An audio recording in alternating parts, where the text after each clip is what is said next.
Right, pawn races. We're doing a bit of work at the Belper Club this summer on visualization and calculation, and I recommend pawn races and king and pawn positions just more generally for um, visualization and calculation skills. Because, just to state the obvious, if you want to be a good chess player, you need to be able to look at a position that's not on the board right now. Like, that's what good chess players do. They can look so ever many moves ahead. So yeah, this particular pawn race, pause the video and have a go at it. It's reasonably simple to begin with. And I won't do it for the other ones that I'm going to look at, but for this particular position, I will just sort of talk through it. I mean, I'll show you it as well, but I'll talk through it just to give us an idea. So the white king on a5 is not particularly close to this pawn here. I suppose it can get in the square of that pawn, so you could start off with a king move if you wanted to. But if we push our b pawn, this black king is not in the square of our b pawn. So the first obvious thing to check is, like, what happens if we just push the b pawn and queen? Now you could count out the moves. There's like 5 moves for both sides to get a queen. But from the symmetry of the position, like the white pawn and the black pawn are on their starting squares, we don't really care that it's 5 moves to queen.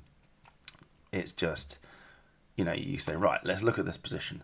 b8 equals queen, f1 equals queen. You could start there, okay, because the kings are sort of so far out the way that, well, the black king certainly is. We know that we can play b8 equals queen on our next move, and then black will play f1 equals queen on their move. So you've got to try and visualize that position. We're kind of trying to visualize a position with these 2 pawns missing, and there's a queen there, and there's a queen there. Can you picture that? You might find it easier to picture with circles off the board, or circles on the board, but either way, that's the position we're trying to have in our heads. And once you've got queens on the board and a sort of queen and pawn ending, there's checks all over the place. And if one of the forcing variations or the forcing variation we're about to check doesn't do anything, then yeah, it's incredibly hard. It's incredibly hard to check all the checks and so on. But in my view, there's one very obvious move with the queens on b8 and f1 that needs checking. So let's check it, because it's queen b5 check, which forces the swap of queens, because it's attacking the queen and checking the king. So black would have to take that. Let's try and get the arrows off the board and visualize all that. So on our next move, we're playing b8 equals queen. Black's playing f1 equals queen. We're going to go queen b5 check. Queen takes b5, king takes b5. It's black to move. And we have another pawn race. Those 2 pawns are racing each other, and it's black's move. But our king, as white, is already on b5. Okay, so in this pawn race, black's got to use 1 move to get this king off the h-file, blocking his own pawn. And when he does that, our next move is a8 equals queen. And then when black plays h1 equals queen, we just take it. If it's a pawn race between rook's pawns, then yeah, I mean the side that's queen's first obviously wins, because they just take their opponent's rook's pawn. The only last thing to check is that when our king's on b5, it's miles away from being able to get over and get to one of the key squares. So if it's a rook's pawn, which it will be on h2, we need to be, well, I'll tell you actually where we need to be. We need to be in this particular geometric shape here. Okay, we need to be on anywhere in the bottom right of that zone, and the white king, and we're okay. We can actually win that queen versus rook's pawn. In this case, we're nowhere near that particular rook's pawn.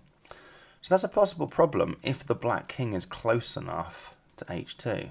Like, if the black king could now play king to, it won't even let me do an arrow, but if we could play king g1 here in one go, it's a draw. Because it doesn't really matter that we're winning the race. We'll end up with an h-pawn on h2, and our king's miles away on b5. So that's the only last thing to sort of possibly think about. And the king's on g4, so it's just miles away. As soon as As soon as we played a8 equals queen, this king could, it could maybe come to g3, but our next, we can pre-move queen h1 after a8 equals queen.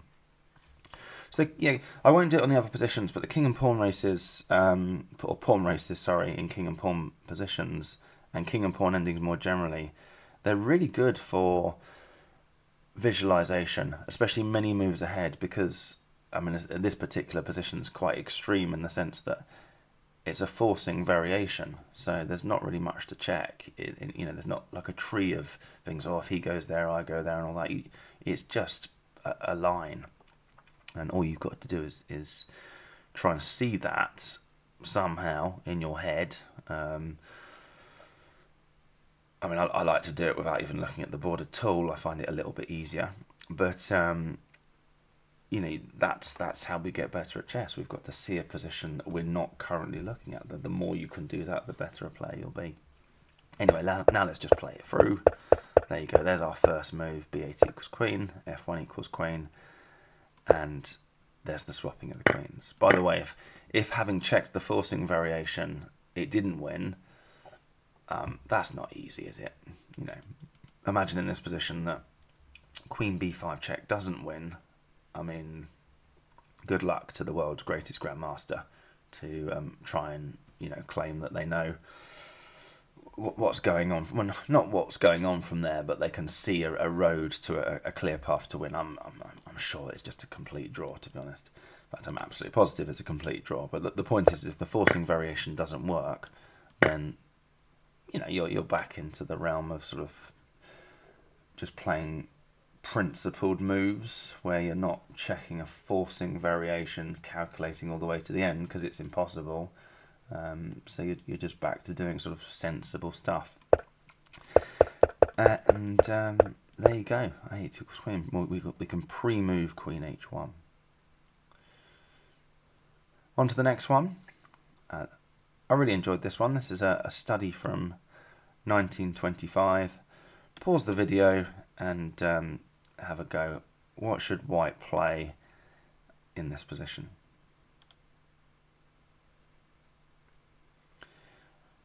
So white's in a bit of a mess here. White's in big trouble because black's got a pawn on f3 that could be a pass pawn if black wants very, very quickly.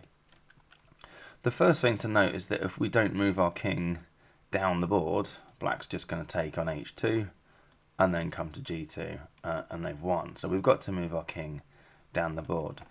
But then we've got to think about where we want to move our king down the board. There are three choices. So in terms of king geometry, this distance to attack the pawn, this distance to attack the pawn, and this one, or that one. They're all the same. When I finally get the arrows right, they're all the same distance. Okay, we have two moves to attack the f3 pawn. So we need to think about where we want our king when black defends the f3 pawn. Now you might first of all have just thought, okay, well, if I play king towards the pawn, no, I've just played the wrong move. I've just played the right move. Black takes this, we attack the pawn, black has to defend, and we've won. What's the problem? This is just a very easy position. But this particular move, king e5, which would be one of the wrong moves, black doesn't take the h-pawn. Black comes into g2. And black's going to take the f pawn instead, basically. So the only asset you've then got is h4, hence this being sort of in the pawn races section of Dvoretsky's book. So,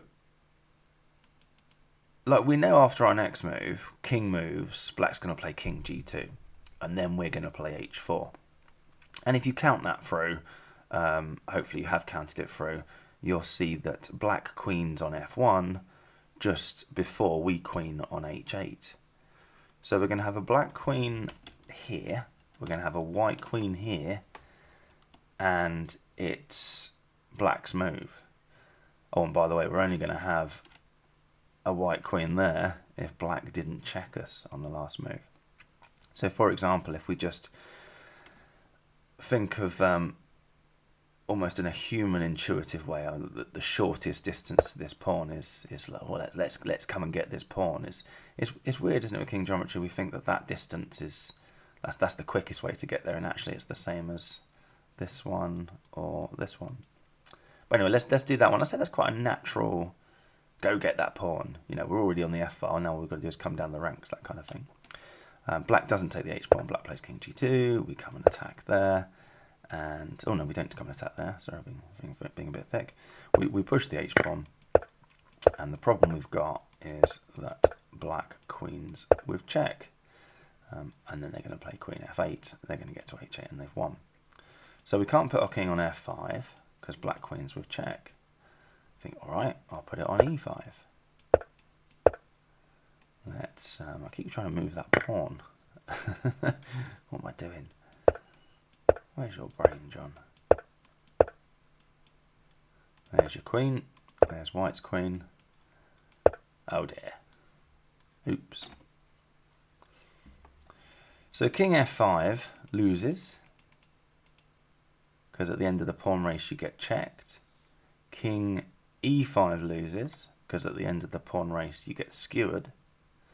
So the only drawing move is king d5. There's probably not much of a need to play it through. If black takes the pawn, of course, we come and attack the e pawn, and white in fact wins that position. So black plays king g2. I mean, is there anywhere clever black can put their king trying to trick you into a skewer or something? Maybe put it on e2, I don't know. I don't think there is anything particularly clever that black can do.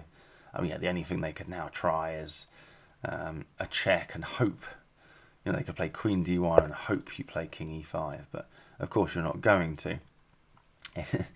If you think of this original position, anyone who'd sort of calculated it all through, as you kind of need to do in pawn race situations, and had then decided on king d5. You know, if you were playing black, and you hadn't seen the skewer or the check or any of that sort of business, and they play king d5, you think, why have they played king d5?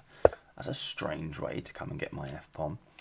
But yeah, anyone who'd done that obviously is because they've seen the skewer, and they're not going to go and fall for it later, are they? When it's even more obvious. So yeah, I quite like that one.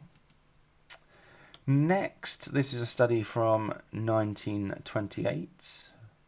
White to play. Pause the video and decide what you'd do.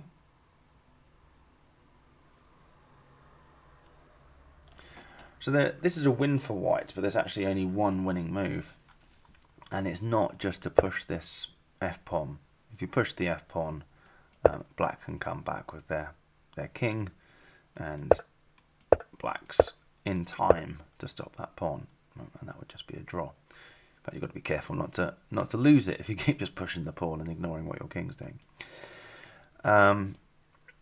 So not that. The black king is inside the square of the pawn. We can't really bring our king onto the e-file because we need to keep an eye a little bit on this pawn. And we want to shoulder this king away. The problem with shouldering it away on c4 is that we just get checked. We just lose a tempo in the pawn race straight away. So the winning move is king d4. Yeah, so nice one if you spotted that. And now black can't get at the pawn, basically. Yeah, so black might think, well, I don't want to get at the pawn. I'm just going to sort of enter the pawn race. In fact, my pawn's queening first. What's the problem? So black just does that. We'll set off on this little pawn race. But here's the finesse to the puzzle. Or the position. It was a study, so I suppose it is a puzzle. In pawn races, one of the really important things you can do to win that crucial tempo that you need, and we do need one crucial tempo here, is you can force your opponent's king onto a square where they're going to get checked. So the only winning move at this point is king c3. If black wants to make any progress at all with their b pawn, they've got to play king a3. They're outside of the square of this pawn now, so they're not stopping the f pawn. So king a3 is the only sensible move, and then we end up, all right, black queen's first, but white queen's with check. and I mean, you're either going to get mated or you're losing your queen. So this avoids. There you go, you lost your queen. By the way, on this entire pawn race video, I'm assuming queen versus pawn, complete prerequisite knowledge of queen versus pawn. I might do a video on that sometime, and I also would say the Book of Jesus on queen versus pawn is, in my view, it's probably actually slightly better than Dvoretsky's Endgame Manual because it's more thorough and it tells you everything you need to know about queen versus pawn. So yeah, I'd go for that one. Right, this is a game from 1972, and I mean, you could pause the video if you like and have a go at it as black. But that previous position we just looked at was from 1928, a study from 1928. So anyone in between 1928 and 1972 is saying, oh, these studies, they're all very well, but they don't happen in games of chess. It's like, well, this is a game from 1972 at the Grandmaster level. Black played f5, white played king b4, and they agreed to draw. That was it. That was how the game ended. And it's just a mirror image of what we just looked at. Okay. King d5 is a winning move, because you're shouldering this king away from being able to get into the square of that pawn. So white's only sensible plan really is to push the b pawn, and then we get the same thing going on. It's a mirror image. We come in, we force the white king to a6, carry on with the pawn race, and check, and then either checkmate or win the queen. So there you go. Transference of skills from studies, but also if you wait, 54 years? So any study being composed today, in 54 years' time, there'll be a game in it, so it might save you half a point. It was all worth it. White to play in, it's black to play in this particular position. Black to play, pause the video and decide. I mean, we can see we've got a pawn race going on. Queening at the same time, possibly, all that sort of thing. But black's got an extra knight on the board. This is also from a game. Black to play and win, pause the video and decide what you'll do.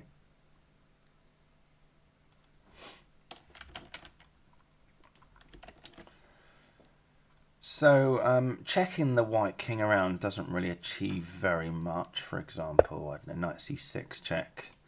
We can play king f6, and black's not really achieved very much. Black's not going to be able to get to this pawn, unfortunately.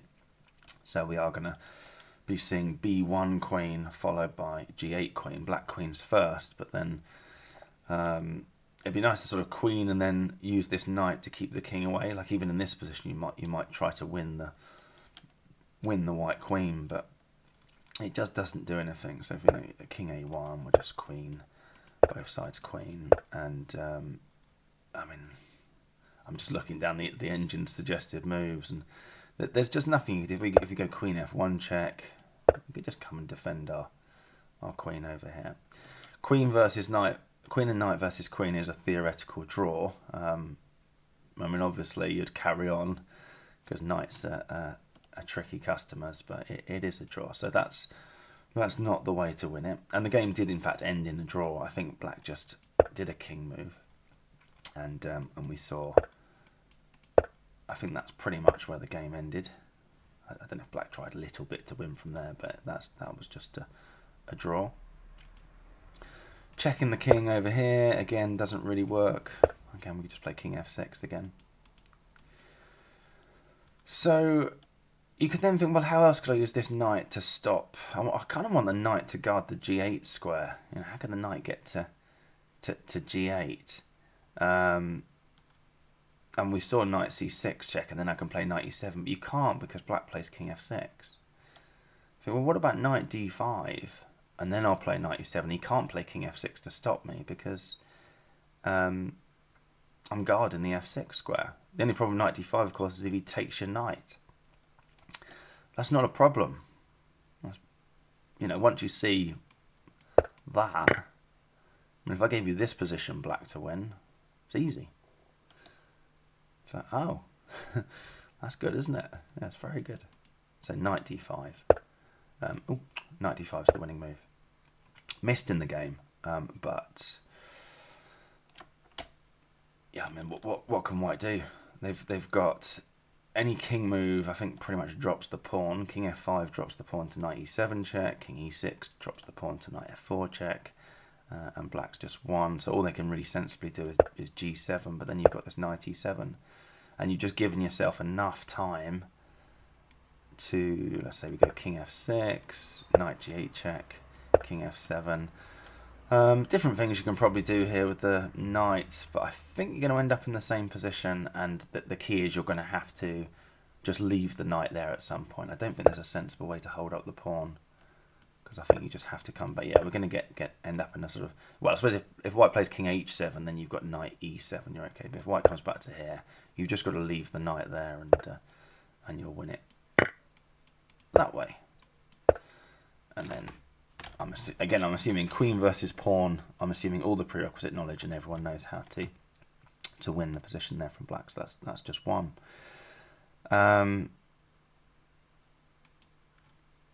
But the key to all of it is the skewer idea. That was the way to win it. What should we promote to? Should we promote to a rook and hope that black's game for a laugh? They'll let you get resettled to prove they can do queen versus rook. I would actually do that in a game, just in case. Just in case I've got a show-off opponent and they try to show off and then they mess it up. But yeah, obviously that's a win. So yeah, that was from an actual game. Incredibly well done if you found knight d5. Right, this position here, it is white to play. Pause the video and decide what you'll do here as white. So this one's a pawn race, and it's going to be a draw unless you make it into a rook's pawn versus rook's pawn race where you stop black queening, and this king's going to be nowhere near the sort of the g1 square to help out a pawn in h2 basically. So that's the plan. You win this position by forcing it to be a rook's pawn versus rook's pawn race. There are 3 winning moves, but they're all the same idea. The winning idea is that we're going to push a pawn to b5. If black ignores it, we'll take on a6 and it'll be fine. If black wastes a move blocking it, then that gives us an extra tempo that we carry on pushing the b pawn, because black's lost the crucial tempo pushing that pawn. And if black takes it, we carry on with the a pawn. That's the plan. So the 3 winning moves are either king c5, and then we execute that plan, a4, or king c3. Not king c4. That's important. Not that you would play king c4. So probably the most natural move is king c5. Black takes the h pawn, and then I think a4 is also winning. But b4, you know, why mess around? Just stop black from playing a5. King out the way, and here it comes. Here comes the pawn race, and well, that's if black carries on pushing the pawn. If black takes the pawn, then we push the a pawn. We don't take back basically, and that's that sorted. And if black pushes, then they've just lost a crucial tempo. It's not rook's pawn versus rook's pawn, but we're queening much earlier.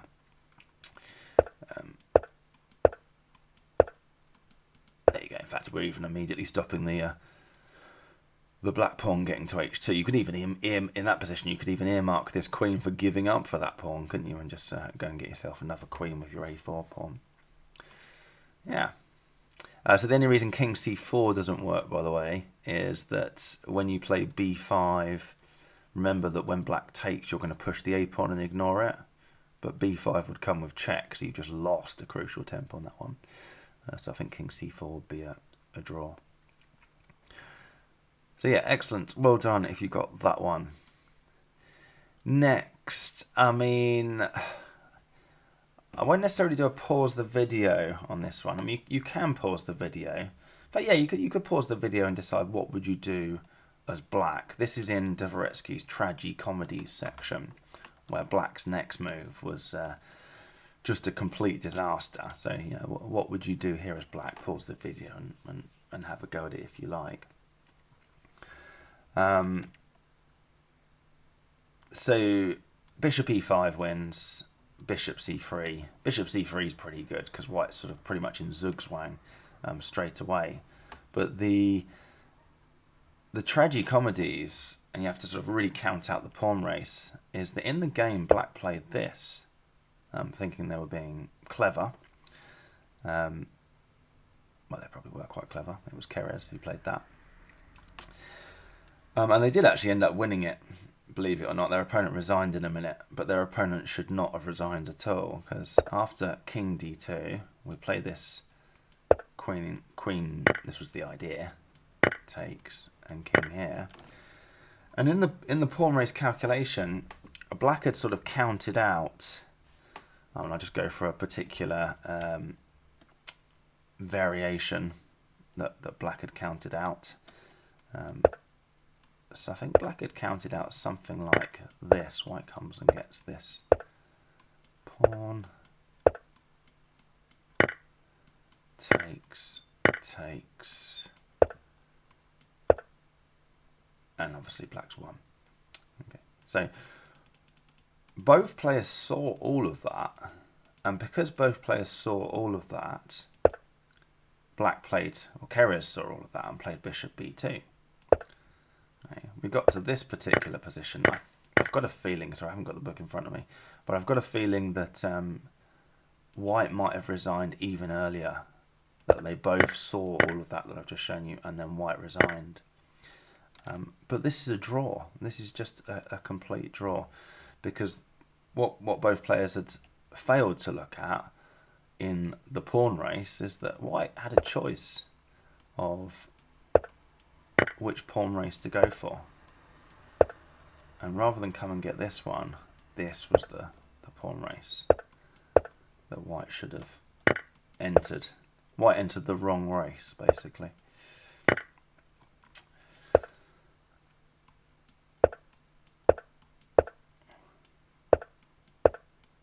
Queen, and with check as well, actually. So black's got to be careful here not to end up losing it. Although even if white wins this pawn, that's still a theoretical draw.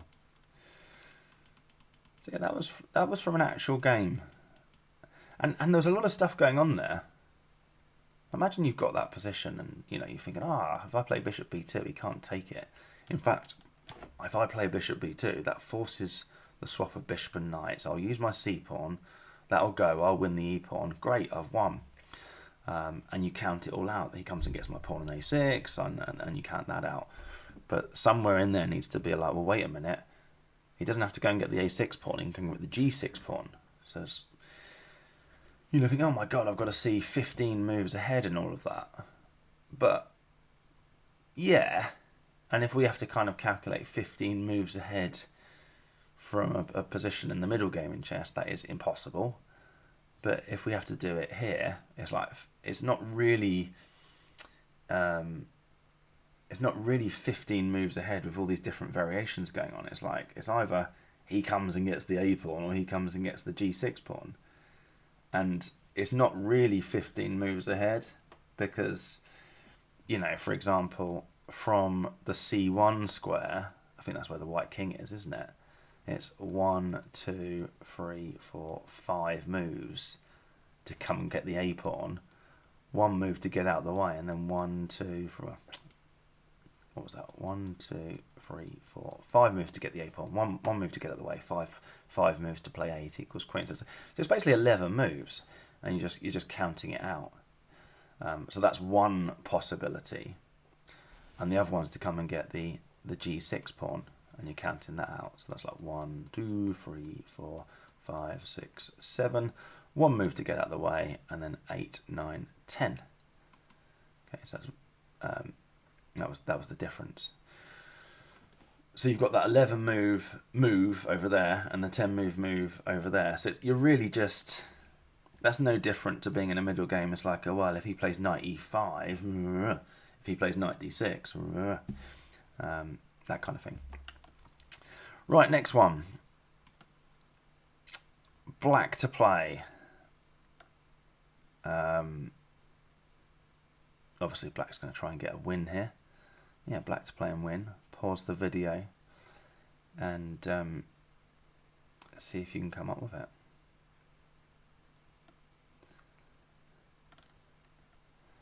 So, I mean, there are two winning moves, but I think one of them is actually just only because you need to end up getting back into the same position.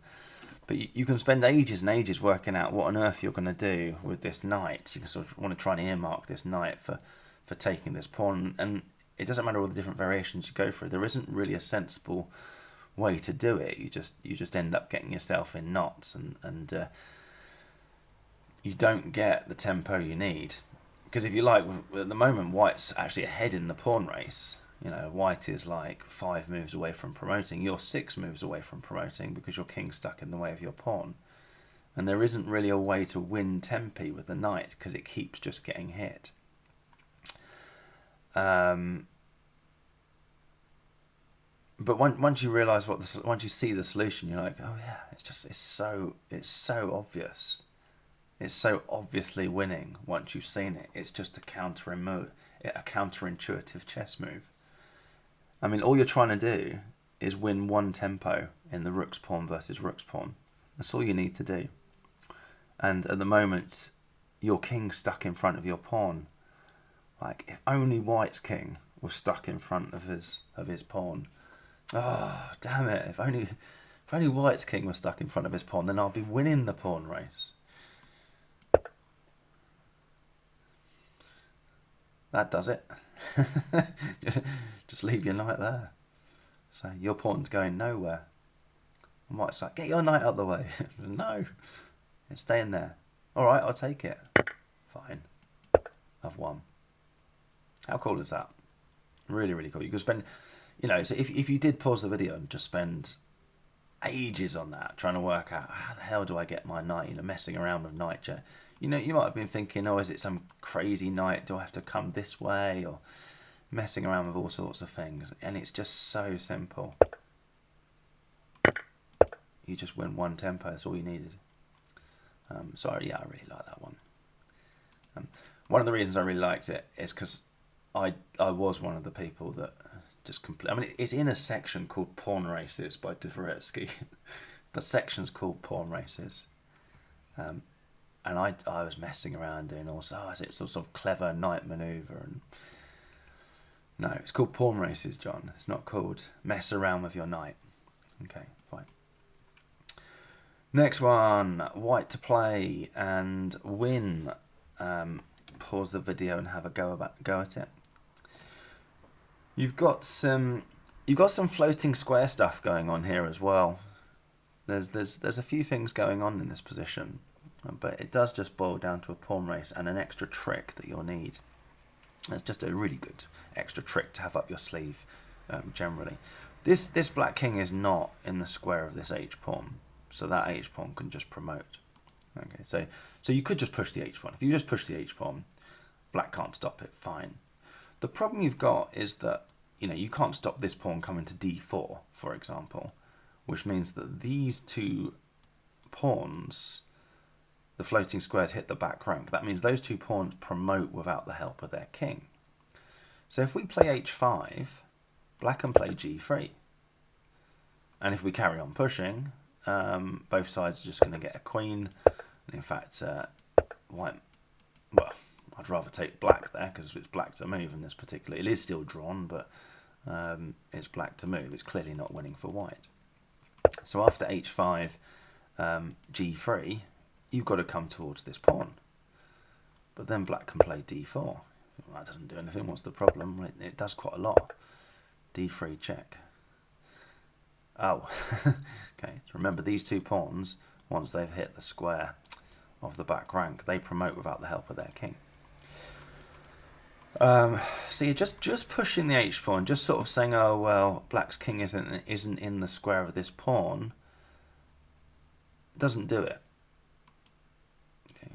which makes us realise why there's more pawns on the board. Now black's king is in the square of this pawn. Okay. It can stop that pawn. But we're still going to use this pawn. So the winning move is f5. And now it's sort of black's turn to not realise that these things aren't necessarily compartmentalised. So black thinks, well, that's got nothing to do with what's going on. My 2 pawns are still promoting without my king's help. So I'll just earmark my king for the stopping of this pawn. And I'm not sure what the point of f5 was. You go king c5. Now we push the h pawn. Okay, because this black king is never going to get in the square of that h pawn. So yeah, black could just think, well, that's irrelevant, because remember, if you push the h pawn, I'm just going to push my g pawn. So black now pushes the g pawn.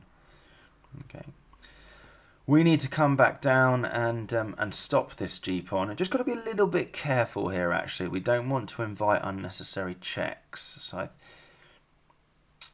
I think king e2 might actually mess it up, because a d3 check's going to happen. I can't work out. Oh, so I could just cheat, but yeah, I'm right. So I was going to say I couldn't work out whether king e, even if that, I mean, I just cheated and saw that I looked at the engines line, and king e2 doesn't work. But if I didn't know, let's say I just didn't know, all I was worried about was this d3 check coming in. So just give ourselves one extra move, and it turns out that king e1 is the only winning move. So black carries on with their pushing their, these 2 pawns promote without the help of their king, just like they did before. But what we do now is we push the f pawn again. Black thinks that's irrelevant to the main battle going on. The main battle going on, mate, is that you've got this h pawn going. Great, I'm not going to stop that, but I'm going to get my own queen with these 2. So I'll come and stop that. Then we play h6. And then what can black try here? I suppose can they go g2 first?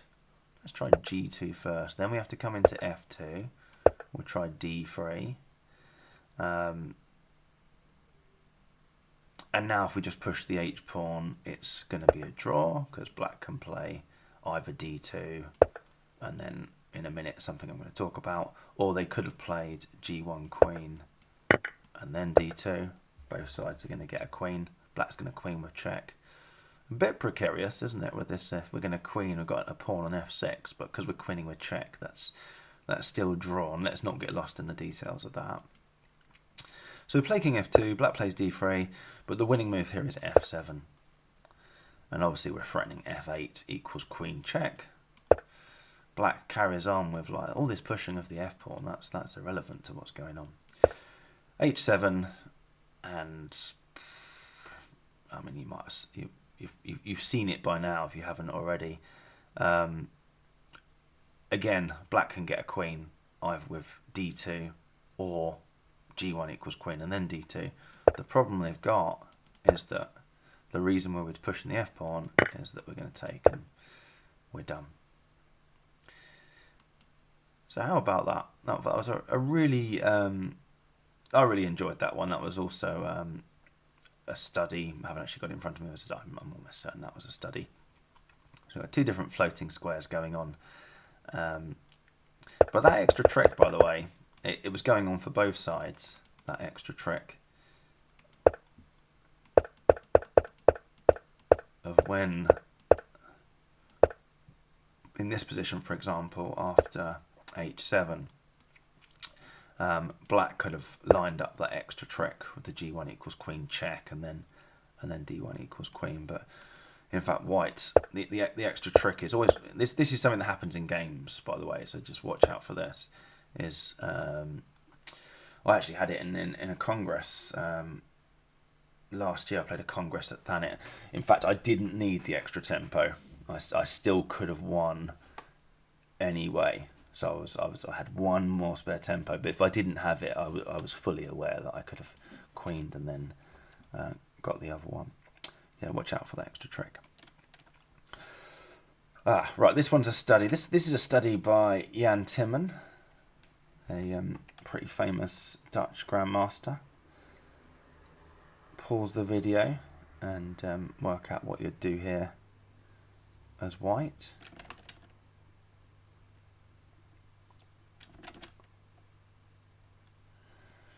So this one, it looks like white's in big trouble. It looks like white's in big trouble because, you know, what are you doing about this pawn's just winning the race against this one? It's a bishop's pawn. So if you can, and this king's a long way away, so if you can just get the bishop's pawn to the 7th rank with your king protecting it, then it is a draw. But if you just go through it, if we just go through the... I mean, obviously you would have done all of this in your head. At this point here, it's like, well, we've got our bishop's pawn to the 7th rank, but the problem you've got is that this queen's going to come back straight away and get to c8, so that's losing. If you think, all right, I'll shepherd it in, then black can play this queen d1 check. You go king c8, queen g4 check, and the bishop's pawn, it isn't a win if you've got queen versus bishop's pawn and the bishop's pawn's still on the 6th rank. Okay, there's sort of a procedure you can go through. I'm not covering queen versus pawn, but that's just a win for black. But you do get these rare situations like if black didn't have queen g4 check, basically, there isn't a check left on that king, and the pawn's going to c7. And if you look in this position as well, like black's only got 2 checks, and one of them probably, I'm guessing that's a draw. Yeah, that is a draw. I guessed right, that's a draw, because black now has no checks. So white's going to play this on their next move. So in fact, white's only winning move is this, that when black plays king c8, they've got this extra check. Still, it's all winning for black. So what was Timon thinking of when he made this study? What's going on? Well, the finesse to it, the beauty of this study is you play king d5. That's the first move. That's your drawing move. And for white to make any progress whatsoever, their e-pawn needs a bit of help, because obviously e4 might even end up losing if you're not careful. It's probably a draw just still, but yeah, in fact I'm looking at it as a draw. So black has to play their king to f3, then you take the d-pawn, and then all the same stuff as before. Queen, king d7. Black's like, right, well, that's not a problem. I'll check you here, then I'll come and check you again. Oh. In fact, last Wednesday I went through this position with a club friend of mine, and we talked through it from this position. And I'm not going to say who it was, but a very good player. We went through this position together, and at the end of it, when we got to the final bit here, oh, not here, where was it?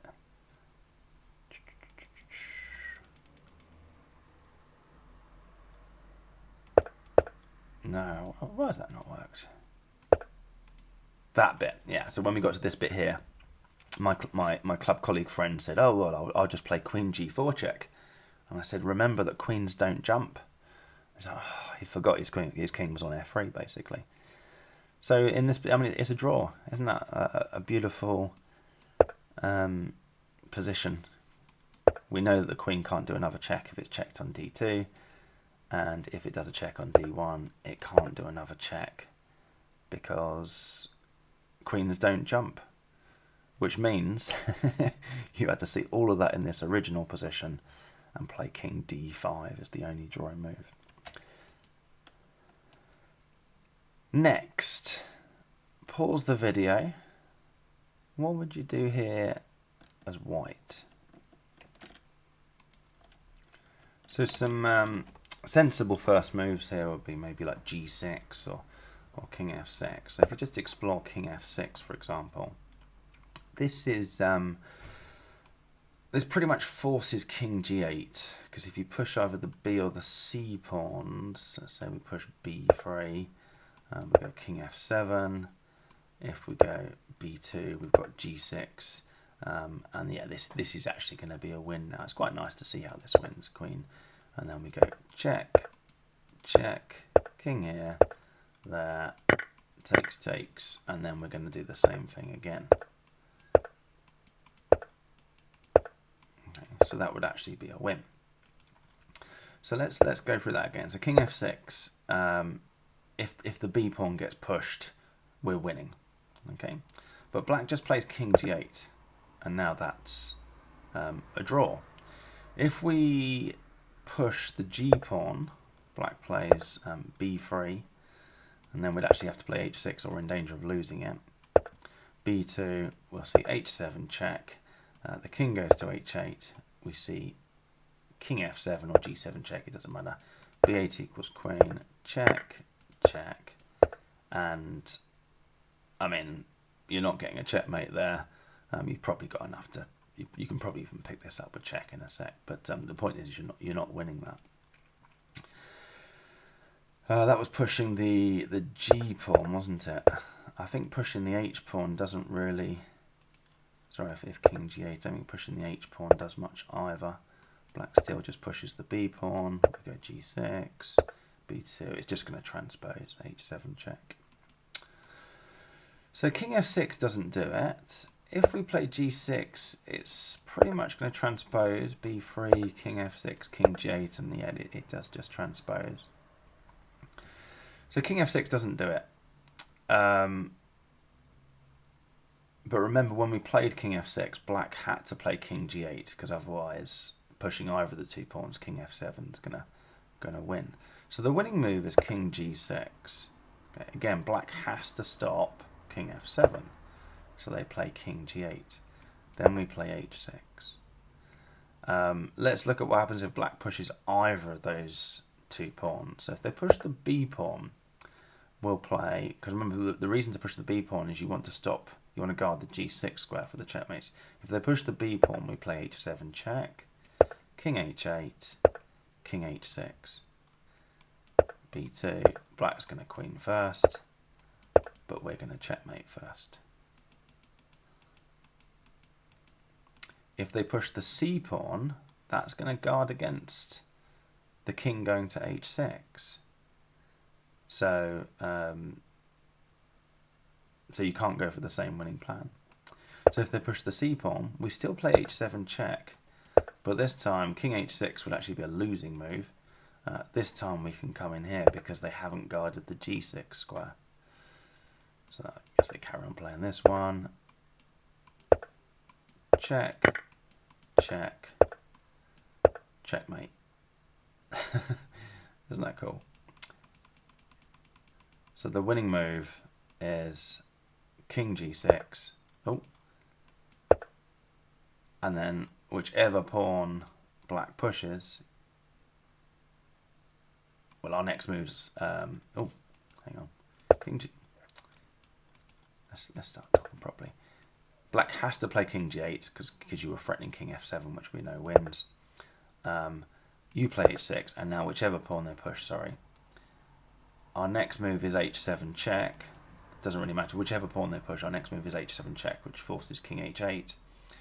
If they've guarded the h6 square, we play king f7, and we checkmate them on g6. If they've guarded the g6 square, we play king h6, and we checkmate them on g7.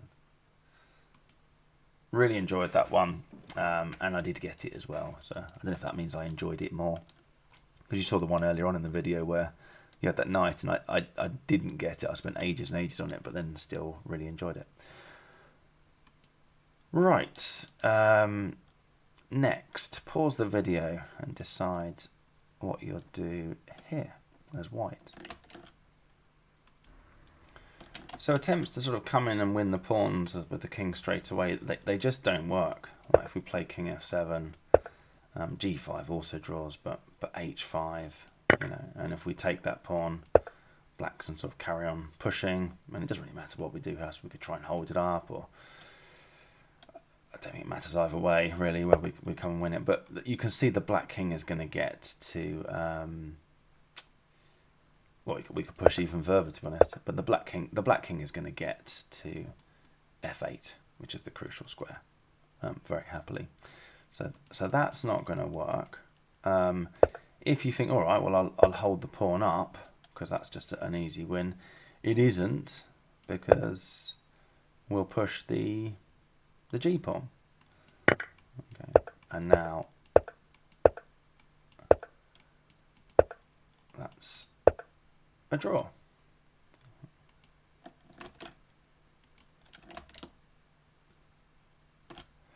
In that final position, you might have noticed, actually, I'll just go through that again. So there. In fact, let's just go through that one all the way to the end.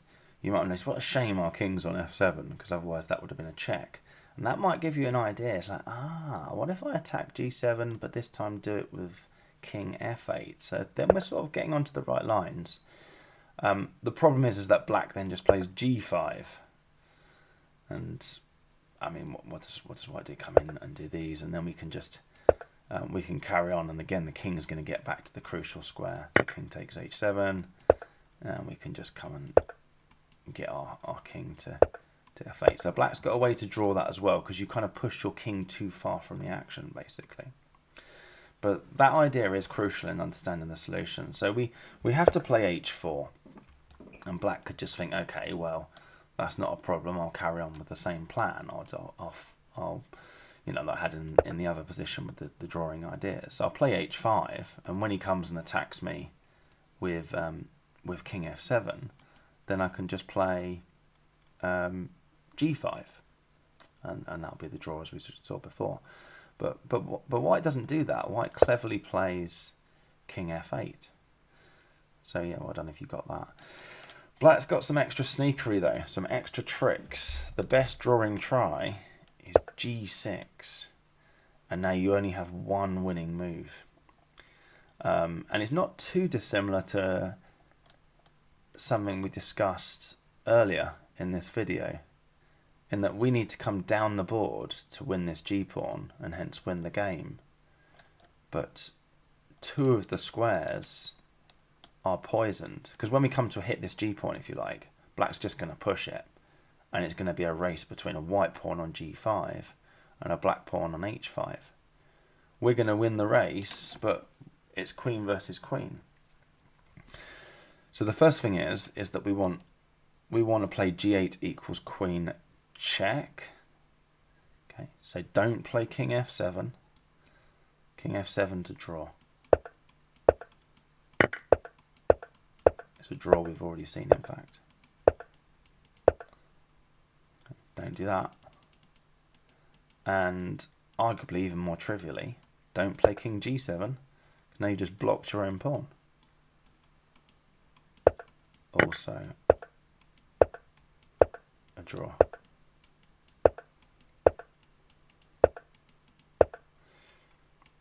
Black could actually get rid of any silly business by swapping queen straight away.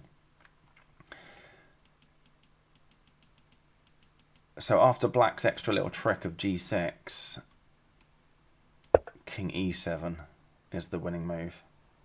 Black can't push the g-pawn because g8 equals queen will arrive with check, with the black pawn still on h2. We've just been through all of that. So black's only try really is to try and get their king to f8.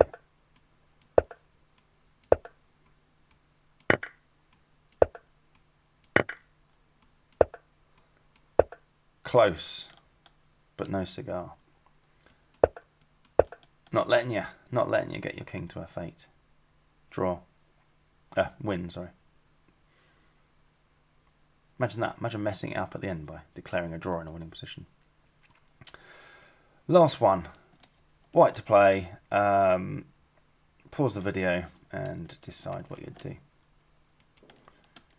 So, I mean, I've said earlier that I'm relying on queen versus pawn complete prerequisite knowledge. Sorry,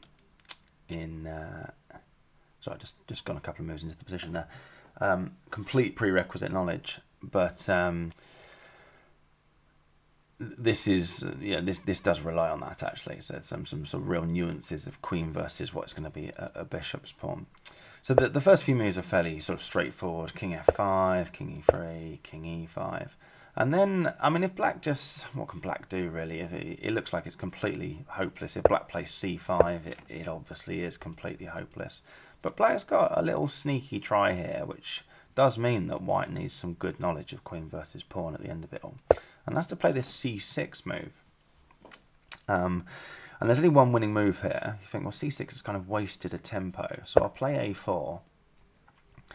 And then black can play king d3. Okay, obviously not c5 because king d5. So play this king d3 move. By the way, I think it would have transposed, wouldn't it, if black had played king d3 here. I don't know, we've actually got king d5. Oh yeah, so king d5 is even more trivially winning. So you have to play the c6 move to stop king d5, a4, then king d3. That's it. Then a5, then c5, and we've got this pawn race which finishes here. So hopefully you got this far, but now white has only one winning move, and there's some real sort of subtleties to all of it afterwards. So maybe pause the video again and have a work out. You know, how would you win this queen versus a bishop's pawn? Because this king is actually too far away from the bishop's pawn. It's outside the winning zone. So there's some extra sneakery that we need to try and employ, and relying on the fact that this. I mean, if this king was on d1, it's a draw. Okay, if I just did a couple of pointless moves like that, that's a draw. It's a complete draw. This king is too far away, and that is a draw. This king's the wrong side of the bishop's pawn. Okay, if the king's that side, it's even more obviously a draw. But I think it's when the king's this side. Yeah, you need to either be 2 squares from there or 2 squares from there. If the white king is 2 squares from either of those two, then it's a win, which the white king isn't 2 squares from either. This white king is outside the winning zone. Anyway, I don't want to get sidetracked by queen versus pawn, but the queen versus pawn, but the extra sneakery after c2. Yeah, so pause the video if you like and have a go. What does white do? What's the extra winning finesse? And the answer is queen d5 check, which gives black a choice of 3 squares. King c3's the most obvious, I would say, because now we can play queen d4 check, king b3 I think is actually forced, queen a1, and we can see that's a very obvious win. Okay, so that's king e3. If we'll go through this one, king e2, because this is the part of the queen versus pawn, what I would call prerequisite knowledge. And I don't want to get sidetracked by it too much, but this is an extra little trap that white will try to set up. If white's a good player and you're trying to defend this as black, you know it's a draw. Just watch out for this. There's nothing you can do about it here, but there's this extra sneaky thing that white will do, where they'll try and, without their queen being on b2, they'll try and set up a pin on the second rank with their queen on a2. Not being on b2 is important, because what happens here is black just thinks, okay, well, this is just a draw. It's not. The king comes in. This is why you don't want your queen on b2 when you set up this trap, because c1 equals queen, and we're threatening the swap of queens. So if black played king d3, play queen takes b2. But white will try and set that up with the pin along the second rank, so that after queen c1 with the queen on a2, there's no threat, there's no swap of queens threatened, so king d3 just wins. By the way, if you end up in that position when you're trying to defend it, the crucial, usually it's when your king's on d2. So if your black king was on d2 here, king d1 is the one that loses. The extra thing you need to have a go at is king c3. There's a good YouTube video out there of I think John Bartholomew does it. There's a little test, I think it's about 20 odd positions in the Book of Jesus, the first test that appears, and John Bartholomew takes Magnus Carlsen through them, and he just gets all of them, except the only one he didn't get was this one, and he played king d1 and messed it up, and he should have played king c3. But anyway, just so you know, that's queen versus pawn. I did just get a bit too sidetracked there. So king c3, we play queen d4. King e2, we play what I just showed you, queen a2. So that makes me think, oh yeah, but what about king e3? And check this out. Okay, I didn't get this when I was looking through it. I did get everything else, by the way, right from the original position, but I didn't know what I could do against king e3. And this is just wow. How about that? That's just incredible. You know, if c1 promotes, then we go queen g5 and pick up whatever's just promoted. If king d3, we can still go queen g5 and pre-move queen c1. All of that coming from this original position. So it is a pawn race, but it's a pawn race that this position really relied more on lots of queen versus pawn knowledge at the end of it, and an extra little trick that wasn't in the queen versus pawn knowledge, if you like. Right, my God, that's an hour. Hope everyone finds that useful. Probably stopped watching half an hour ago.